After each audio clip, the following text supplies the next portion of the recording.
नमस्कार आचार्य चाणक्य। वार्तालाप आरंभ करने से पहले मैं जानना चाहता हूं कि आप राज्य के मामलों में विचार विमर्श करना चाहते हैं या निजी बातों पर? व्यक्तिगत बातों पर विचार करना चाहूंगा। क्यों?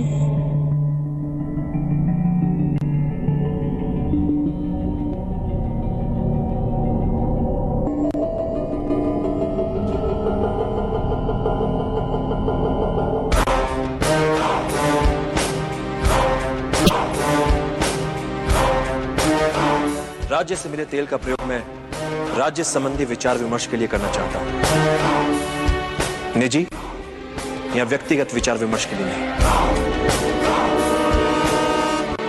अपशगुन और अपशकुन में विश्वास रखते हैं? हाँ, क्यों? किसी देश का राज चिन्ह जल जाए तो उसका क्या अर्थ है?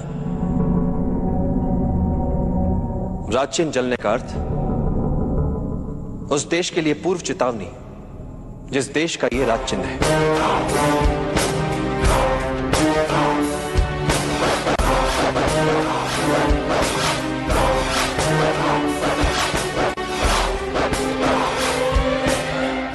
देवता हमारे सम्राट को चेतावनी क्यों दे रहे हैं? ऐसा कहा जाता है कि ईश्वर ही राजा को सभी सांसारिक सुख सुविधाएं देते हैं। राजा न्यायपालक है या अन्याय करने वाला, इस बात का निर्णय जनता या सामान्य जन नहीं ले सकते। तो निर्णय ईश्वर को लेना पड़ता है, क्योंकि राजा के अनुसार उसका कोई भी निर्णय अनुचित हो ही नहीं सकता। फिर ईश्वर दैवी संकेत शगुन अपशगुन दिखाकर राजा को यह बताना चाहते हैं कि असीमित शक्तियां होने के बाद भी वो मात्र एक मानव है। भूल उससे भी हो सकती है।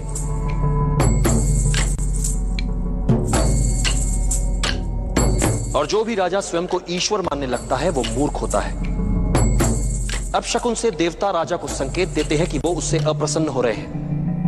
राजा अनुचित मार्ग पर चल रहा है और कोई भी राजा देवताओं को अप्रसन्न करके सफलतापूर्वक शासन चलाने का सपना नहीं देख सकता।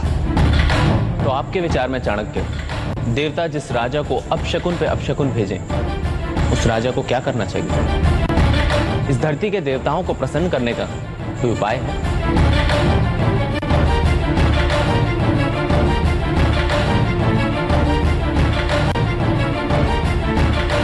अगली बार जब कभी आपसे मिलूंगा तो इसका उत्तर और उपाय दोनों दूंगा। अब मुझे चलना चाहिए। मेरे शिष्य मेरी प्रतीक्षा कर रहे हो। यदि मुझे आपसे फिर मिलना हो तो? इंद्रदत्त को सूचित कर दीजिएगा।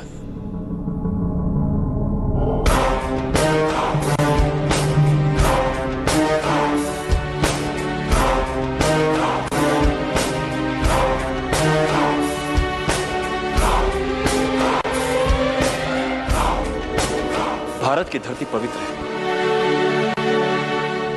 अवश्य देवता किसी बात से अप्रसन्न है। यहां शगुन भी होते हैं और श्राप भी। इसलिए यदि आपको दैवी संकेत दिख रहे हैं तो इसका अर्थ यह हुआ कि इस धरती के देवता आपसे कुछ कह रहे हैं।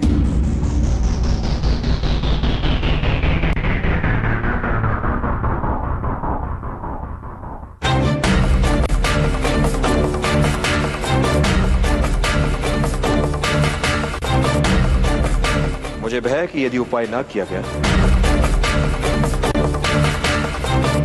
तो परिणाम घातक हो सकता है।